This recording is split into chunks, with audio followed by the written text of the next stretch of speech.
All right, really cool interview. You have to sit down and watch this one. Seattle's Fifth Avenue Theater is doing The Hunchback of Notre Dame. It's based on Victor Hugo's novel, and it features songs from the Disney movie.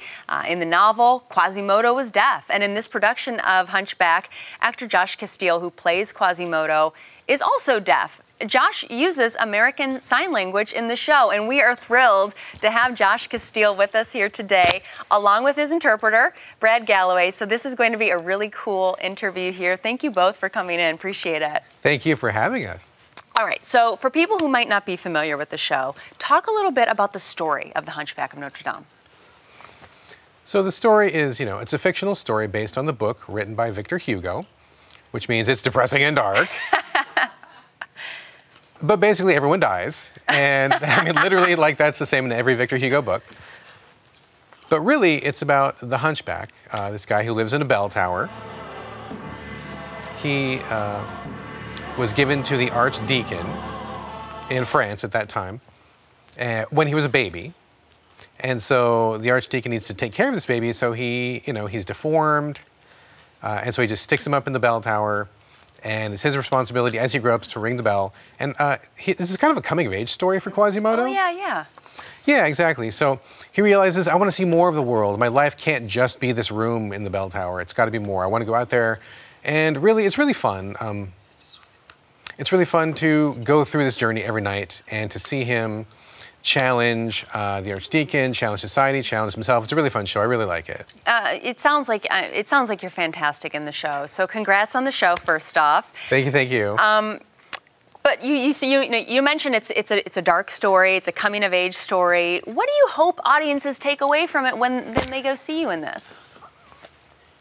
Well, I normally don't like to tell people what to think of my performances. I really like to let them think for themselves. But I do want people to consider how the show applies to today, modern times. I mean, this book was written, so long ago, and there are so many themes that really apply to our society, even today. So we really need to think about, immigration rights. We're talking about women's rights. We're talking about, parents' rights.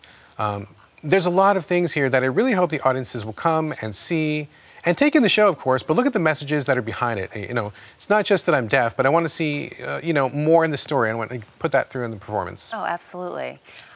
Talk a little bit as well, because you are the star of the show. Talk a little bit about what it's like to transform into Quasimodo, because that's a big transformation for you. Yeah, for me, I wear 8 pounds on my legs when I do the show. So I have these weights that I put on, and it takes about 45 minutes for me to really get in character of the costume and the weights and everything. I get on stage, and then I transform in front of the audience as well. I walk in as me. And then I put on the costume, put on the hump that I wear, and then I bend over, and my back hurts. But it's fun. It's really fun. And it's really challenging and physically exhausting. But this is one of those things where, as an artist, you really feel like, I get to do this. I get to change myself. I can be someone else. I get to be this young man who is stuck. And every night, it does start off a little overwhelming, because his whole life, his journey happens in this condensed 2 hours. And so there's fighting, there's running, there's falling in love, there's losing people, there's so much that happens.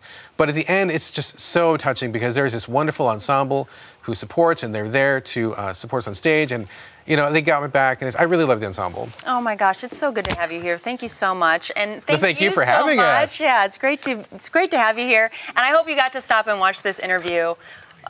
And definitely check out the show, because it is fantastic. We've heard from MJ. She's seen the show. She loves it. It plays at Seattle's Fifth Avenue Theater through June 24th. And for tickets, you can go to fifthavenue.org. Thank you so much. Appreciate it. Yeah, thank you. Go get it. Go get tickets. Absolutely. Go get your tickets. MJ, over to you.